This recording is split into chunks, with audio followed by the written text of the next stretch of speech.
네, 안녕하세요. 반갑습니다. 이승호 소장입니다. 자, 오늘 영상의 주제는요, 앞으로 부동산 시장에 일어날 일들입니다.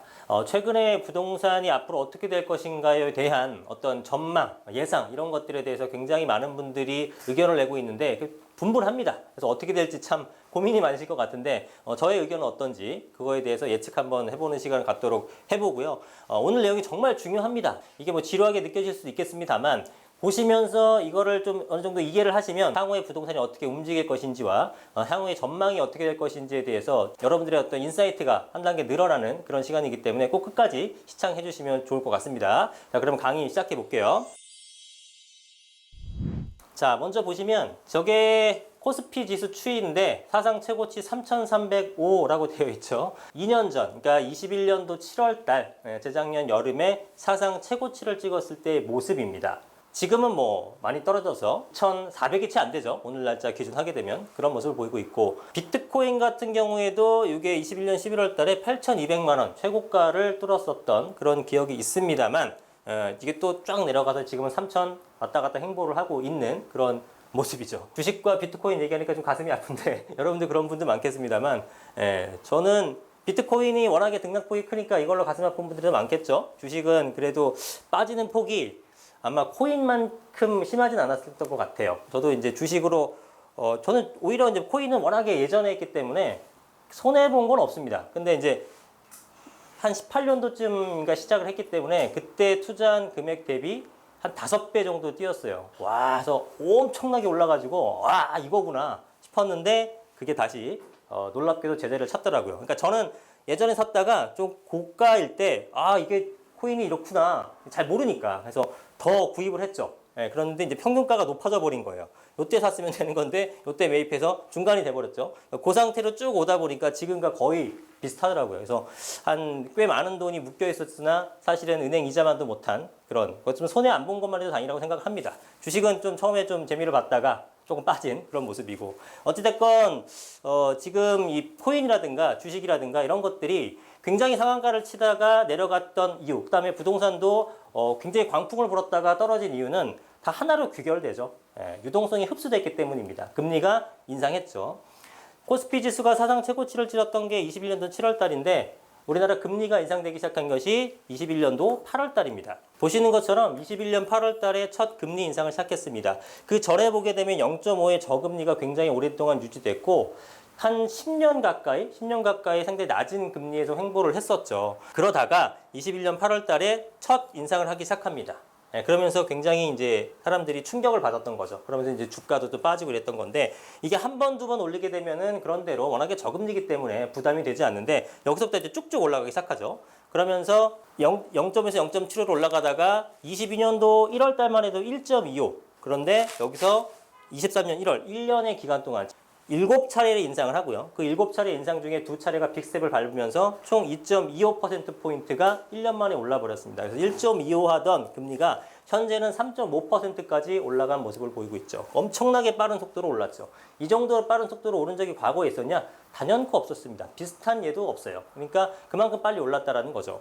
예전에 제가 이 금리, 그러니까 그 전에 금리가 인상될 거는 사실 누구나 예측할 수 있죠. 이거 누가 예측 못 하겠습니까? 코로나 때문에 자금을 많이 이렇게 뿌렸고 저금리를 오랫동안 유지했기 때문에 유동성을 흡수할 시기는 반드시 올 것이고, 그때가 되면 당연히 금리 인상을 통해서 흡수하게 되기 때문에 금리 인상을 예견하지 못한 사람은 없어요. 다만 그 금리 인상이 얼마나 빠른 속도로 얼마나 크게 했느냐에 대해서 저의 예측은 좀 틀렸죠. 저는 사실은 금리 인상이 된다고 하더라도 서울의 일부 지역 같은 경우에는 공급이 부족하기 때문에 금리 인상이라는 거에 대해서는 부동산 가격을 하락시키는 요소고, 또 공급에 대한 부족은 가격을 상승시키는 요소가 상충되면서 어느 쪽에 영향력이 더 크느냐에 따라서 상방이 달라질 거다. 그래서 양극화가 벌어질 것이다. 어떤 특정 지역에선 버텨내고 가격이 올라갈 수 있고 어떤 지역에서는 가격이 하락할 것이다라고 예측을 했는데, 사실은 지금 기준에 했을 때 전국적으로 다 가격이 빠졌기 때문에 제 예측은 틀렸죠. 제 예측이 틀린 거는 뭐냐면 방향, 뭐 금리가 인상되지 않을 거다, 뭐 이런 얘기를 한 건 아닙니다만 금리 인상이 1년에 2.25%포인트라는 정말 전무후무한 그런 어떤 인상폭과 속도로 올릴 줄은 몰랐습니다.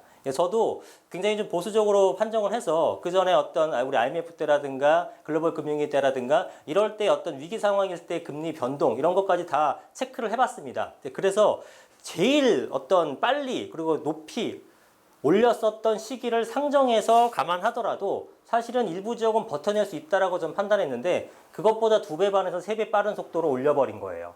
그러니까 이거는 예측치를 아득히 벗어났고 그로 인해서 금리 인상으로 인해서 주식이건 뭐 코인이건 부동산이건 하여튼 자산화 할 수 있었던 모든 것들은 가격이 하락하는 그런 모습을 보였다라는 겁니다. 자, 그럼 미국의 중앙은행의 기준금리는 어떤가? 현재는 4.75입니다, 여러분들. 미국의 기준금리가 4.75고요. 얘네들은 여기서 멈추는 게 아니라 더더욱 올라갈 것으로 예측이 되고 있어요. 더 웃기는 거는 얘네들은 22년 3월달, 22년 1월달 보죠. 0.25였죠. 23년 1월달, 2월달 기준했을 때 4.75입니다. 1년 만에 4.5%가 올랐어요. 인상분만. 엄청납니다. 여러분 기억하시죠? 빅스텝 밟고 자이언트 스텝을 연속으로 밟으면서 4.75까지 왔어요. 이거를 사실은 예측한 사람이 없을 겁니다. 아무리 금리 인상을 해야 될 필요성은 있지만 이렇게까지 올릴 거라고는 생각 못했죠. 근데 이렇게 올렸었던 1년 만에 이렇게 올리는 이유가 뭡니까? 다 물가 때문이죠, 물가. 그러면은 대부분의 어떤 경제 전문가나 이런 분들이 어떤 엘리트들이 물가가 상승하는 거를 예측 못했냐? 솔직히 예측한 사람 거의 없습니다. 물가가 이렇게까지 치솟아서 뭐 9%, 10%, 예? 일본도 지금 인플레 때문에 날리고 30년 동안 디플레이션에 빠져있던 일본도 그 날리고 유럽, 예, 제로금리를 십수년 동안 했던 이 유럽 같은 경우에도 지금 기준금리가 6개월 만에 3%까지 올려버렸습니다. 그만큼 물가가 지금 다 난리가 난 상태예요. 이렇게까지 물가가 높아질 거라고 예측한 사람은 거의 없어서 금리 역시 이렇게 가파르게 올릴 거라고 생각한 사람은 극히 드물죠. 어찌됐건 지금은 미국 중앙은행 금리가 4.75까지 간 상태예요. 자, 그래서 전반적인 금리 상황을 보게 되면 연준, 미국 같은 건 4.75, 한국은 3.5%고 유럽은 3%, 그리고 유럽은 작년에 22년 한 6월 달까지만 해도 이게 0%였습니다. 얘네도 불과 반년 만에 3%포인트 올린 거예요. 속도가 우리보다 훨씬 빠르죠. 우리도 엄청나게 빨리 올린 거 같잖아요. 1년에 2.25. 근데 얘는 거의 2배, 1년에 4.5% 올리고 얘는 한 7, 8개월 만에 3%로 올리는 거니까 1년으로 환산하게 되면 얘네들도 거의 한 5% 올리는 그런 무시무시한 금리 인상률을 보여주고 있습니다. 영국도 4%, 일본은 아직까지 마이너스 0.1로 버티고 있는데 인플레이션에 대한 어떤 그런 개념이 없어요, 일본은. 뭐 당연하겠죠. 80년대 후반서부터 오직 30년간, 잃어버린 30년 동안 디플레이션이 어떤 공포에 살았었기 때문에 인플레가 온다는 걸 느끼지 못하는데 최근 들어서 보시면 많이 나옵니다, 기사에. 일본의 물가도 대단히 높게 상승 채비를 하고 있어요. 그러면 이제 여기도 금리를 올릴 그런 가능성이 상당히 높아지겠죠. 자, 우리가 우려스러운 건 바로 이겁니다. 자, 지금 우리가 우려스러운 거는, 그리고 또 알고 싶은 거는, 뭐 그래서 어쨌든 우리나라의 금리가 향후에 더 인상할 거냐, 동결할 거냐, 멈추고 인하를 할 거냐, 이런 부분이잖아요. 여기에 대한 이제 전망인데 저는 한 번 정도를 더 올릴 거라고 예상을 하고 있습니다. 자, 지난번에 동결을 했기 때문에 계속 동결을 갈 것이냐, 하는 총재가 그렇게 대답을 하지 않으셨죠.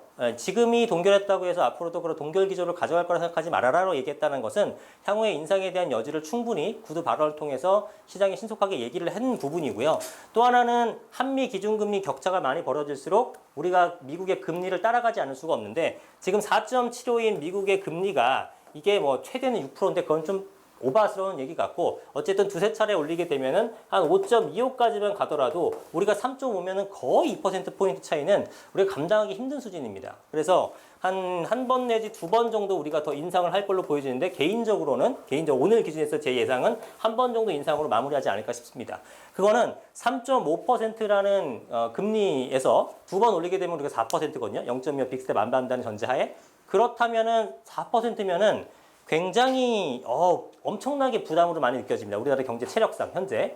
그래서 4%, 4자 들어가는 거는 상당한 부담을 느끼기 때문에 그러나 미국이 올라가면 따라가지 않을 수 없기 때문에 미국이 두세 차례 올려도 우리는 한 번 정도 올리면서 마무리하지 않을까 생각이 들고 사실은 우리 지금 경제 상황 아시잖아요. 금리를 올려서는 안 되는 상황입니다. 그런데 미국이 하도 올리니까 안 따라갈 수 없는 거죠.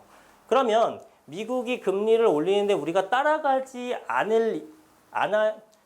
않을 수 없는 이유는 뭐냐면 금리 격차가 이렇게 벌어지게 되면요.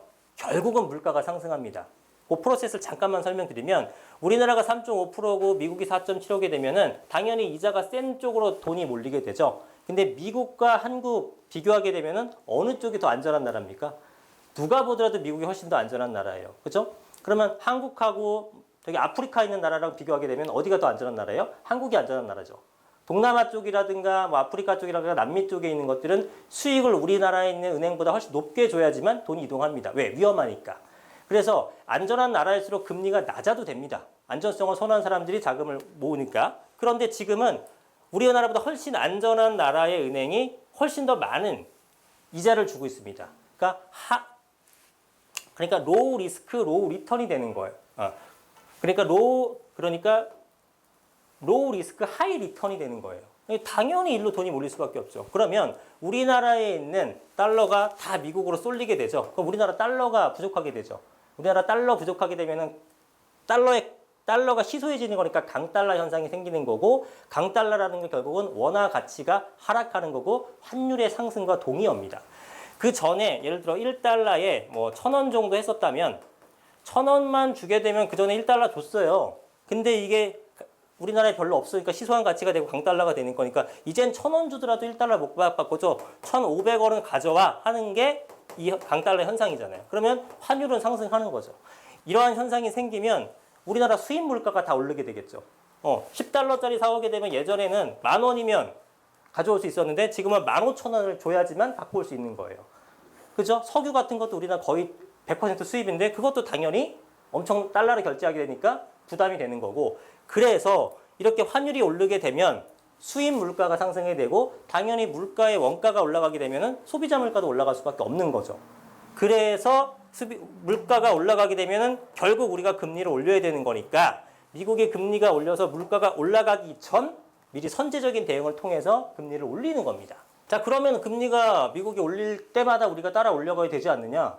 라고 생각할지 모르겠지만 이게 요거 하나만 놓고 보게 되면 이런 과정은 거치지만 사실은 경제가 그렇게 뭐 단순하게 한두 개 갖고 움직이는 게 아니잖아요. 굉장히 종합적으로 보셔야 되는 건데 지금 이창용 한은 총재가 어떻게 말씀을 하셨냐면 한은 금리차에 대해서 경제 이론으로 보면 금리차 자체는 환율 변동 요인 중 하나일 뿐이다 라고 말씀하신 거예요. 예. 지난해 9월 원달러 환율이 1,400원대로 갔을 때 한미 금리차가 0.75였습니다. 그런데 1월 초 1,200원대로 내려왔을 때는 오히려 1.5%였다. 이거 한 번에 이해가 안 되실 분도 있을 텐데요. 자, 환율이 1,400원대로 강달러 환율이 굉장히 높아졌죠. 그럼 어떻게 됩니까? 환율이 우리나라에서 다 도망간 거예요. 딴 데로 가버린 거죠. 그랬을 때 금리차가 0.75였어요. 와, 0.75나 미국이 높기 때문에 미국으로 간 거야, 돈들이. 그래서 환율이 높아졌는데 오히려 1,400원에서 1,250원으로 안정됐어요. 그럼 볼 때는 0.75보다 좀 내려갔어야 되잖아. 반대로 얘기하게 되면 0.75에서 1.5포인트로 격차가 벌어졌으면 1,400원이 1,600원이나 뭐 1,550원이나 이렇게 돼야 되는데 오히려 안정됐다 이거죠. 역행했습니다.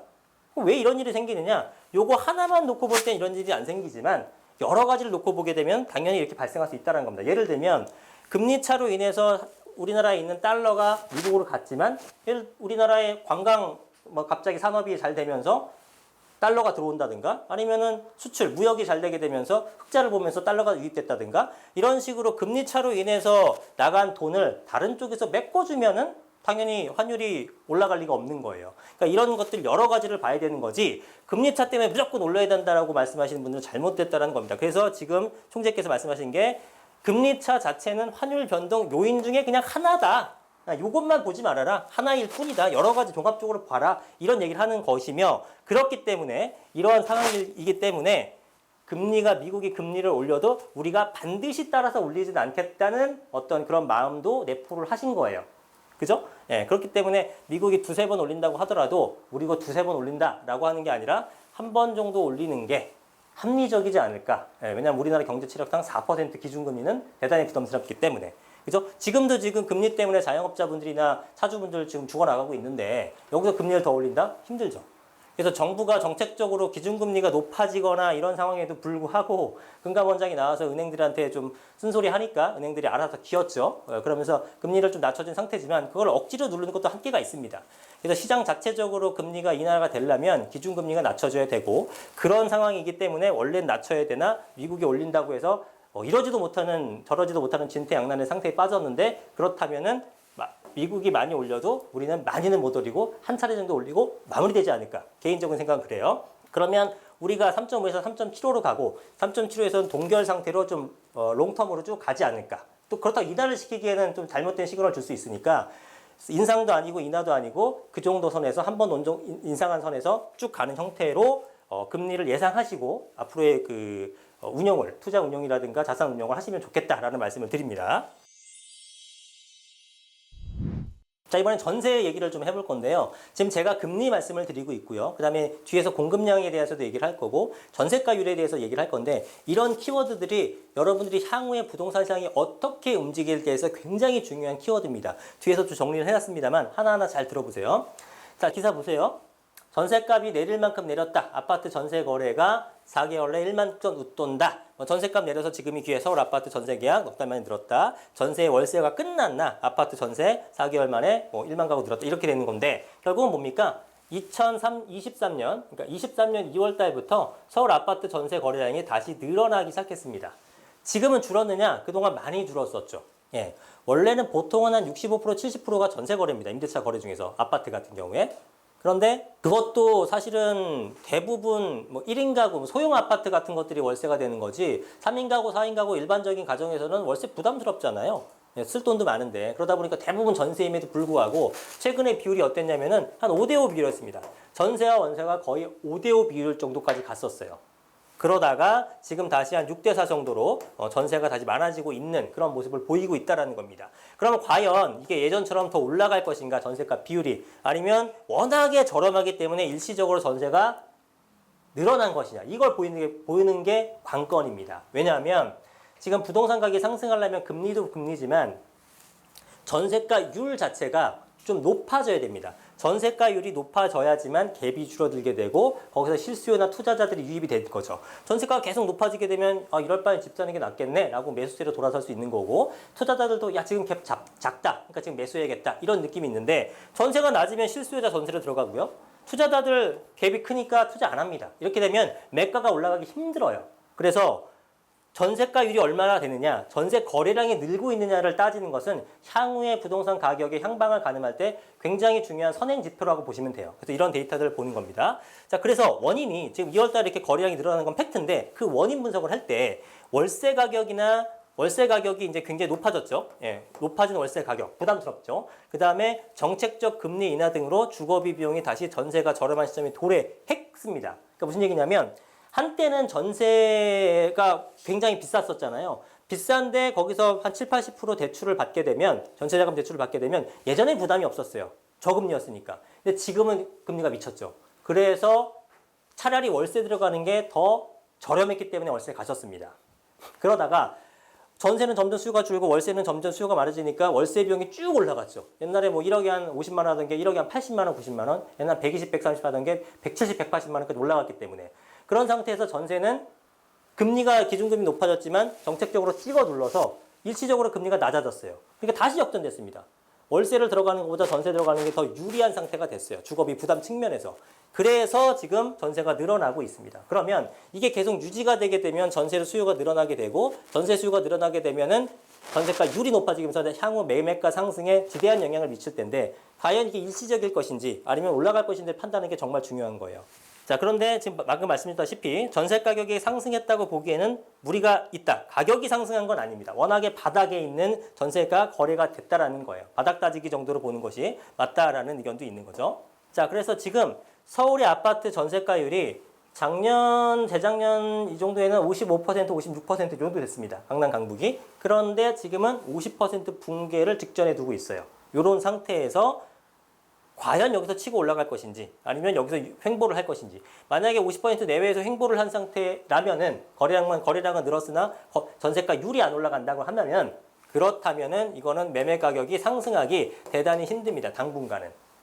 왜냐면 금리도 지금 인하할 건 아니기 때문에 거기도 마찬가지로 일정 부분 일정 시간은 동결을 할 것이기 때문에 그렇죠? 네, 그래서 전체적인 매매 시장이 살아나기에는 좀 더 시간이 걸릴 것이다라고 판단하시면 될 것 같아요. 자, 그러면 지금 현재 부동산 시장은 실수요자가 뭔가 움직이기에는 경기 여건이나 이런 것들이 받쳐주질 않죠. 그래서 미분양도 계속 증가해서 지금 7만 5천 호가 넘었죠. 1월달 기준. 그 다음에 분위기도 침체돼 있고 금리도 앞으로 어떻게 될지 아직은 불투명한 이런 상황에서는 집을 사겠다라는 마음이 아직 들지 않을 겁니다. 현실적으로.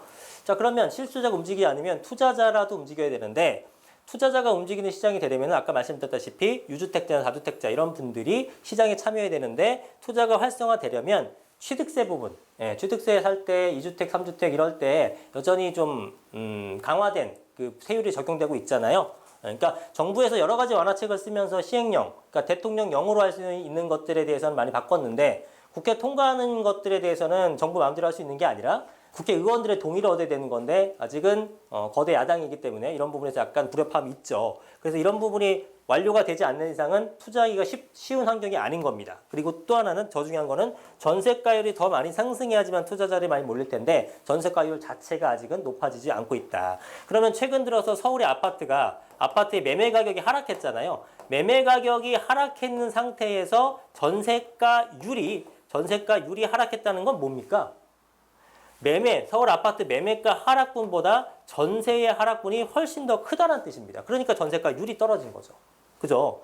그래서 서울 아파트의 전세가율은 1월 달에 54.7, 2월에 51.2, 3월에 48.3, 3월 초에서 데이터가 아직 좀 부족하긴 합니다만 어쨌든 이게 다시 회복하는 모습을 보이고 있지는 않다. 그러니까 지금 이제 3월 달, 4월 달 이런 봄철 전세가 좀 활성화되는 시기에 과연 전세가 거래량과 전세가율이 올라오는지 않는지를 보는 것이 향후에 가격 전망할 때 굉장히 중요한 포인트가 되는 지표라고 생각하시면 되겠습니다. 자, 그래서 현재는 전세 거래량이 늘어나고 있고 전세 가격 자체는 바닥을 다지는 현재 상황. 전세 거래량 확산이 전세가율 상승 후 매가 상승으로 이어질지 단지 너무나 저렴하기 때문에 전세로 들어가서 일시적으로 늘어나는 것인지 거래량이 이거는 조금 확인할 필요가 있다. 3, 4월을 볼 필요가 있다.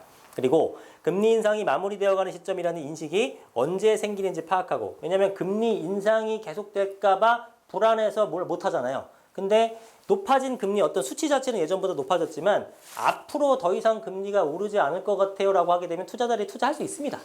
근데 2%, 3%인 기준금리에서 앞으로 계속 올릴 것 같다라는 불안감에선 투자 못하지만 4%라고 하더라도 앞으로 더 이상 올리지 않을 거야 하면 투자하는 게 사람 심리예요. 그래서 3%냐 4%냐 이런 것보다는 향후에 불확실성이 제거되느냐 긍정적이냐 이걸로 인해서 투자의 그 여부를 결정하게 됩니다.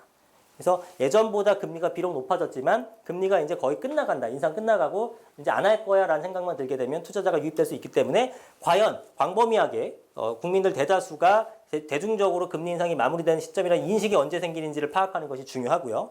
그 다음에 공급량이 적어서 신규 임차 공급이 얼마가 될지도 매우 중요한 포인트. 지금 전세 가격이 추가적으로 올라가서 매가를 밀어 올려주는 자가 포인트잖아요. 그럼 전세 가격이 올라가느냐 여부를 볼 때 아까 수요 측면에서 살펴봤죠. 월세와 전세의 그 주거비 부담을 비교했을 때 전세가 주거비 부담이 더 적다면 이걸 선택할 것이다. 그러니까 금리도 봐야 되는 거다라고 말씀드렸습니다만 또 하나는 공급 측면에서 전세를 찾는 분들이 많아졌긴 했습니다만 그래도 신규 임차 공급이 많아지게 되면 전세가는 오를 수 없겠죠. 그래서 이런 수요 측면은 아니라 공급 측면에서 과연 전세 공급이 얼마가 되는지도 지역별로 찾아보는 거 이것도 대단히 중요한 겁니다. 어떤 얘기인지 아시겠죠?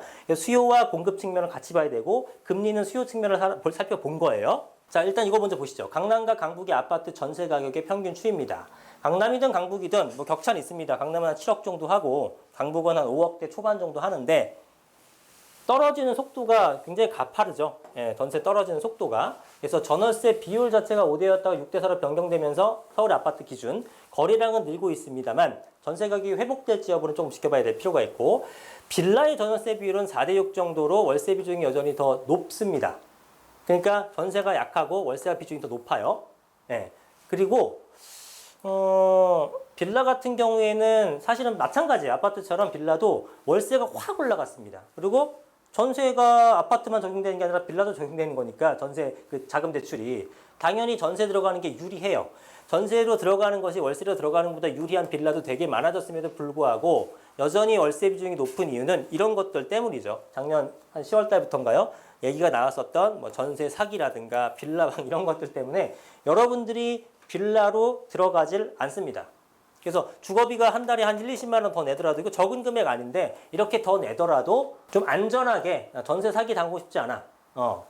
그리고 나중에 내 돈을 회수 받을 때 월세 보증금 얼마 안 하니까 받는 게 쉬울 것 같은데 전세 들어가게 되면 나중에 보증금 못 받으면 어떻게? 이러한 불안감들 때문에 월 부담, 주거비 부담이 더 큼에도 불구하고 월세를 들어가는 현상이 여전히 있습니다. 근데 상대적으로 아파트는 이런 어떤 전세 사기나 이런 거에 대해서 조금 자유로운 편이기 때문에 거래량이 금방 회복하는 것 같고 지금 빌라는 그런 것들이 회복이 잘 안 되고 있습니다. 그래서 결국은 이거는 월세와 전세의 어떤 그 주거비 부담에서 월세가 월등히 높아버리는 바람에 전세로 오는 수요도 있겠거니와 그보다는 빌라 같은 경우에는 이러한 방금 말씀드린 전세 사기나 빌라왕 같은 것들에 대해서 좀 심리적으로 안정을 가져야지만 전세로 이제 올 수가 있겠죠. 그래서 정부가 보완책 여러 가지가 나오고 있는데 이런 것들이 시장에 원활하게 안착되면서 임차인들이 전세를 들어가도 안심이 된다라는 그런 시장 어떤 공감이 형성돼야지만 빌라에서 전세로 들어오는 수요가 좀 많아질 것 같아 보입니다. 아파트는 조금 약간 얘기가 다르고 빌라는 현재 그런 상태다라고 보시면 될 것 같아요.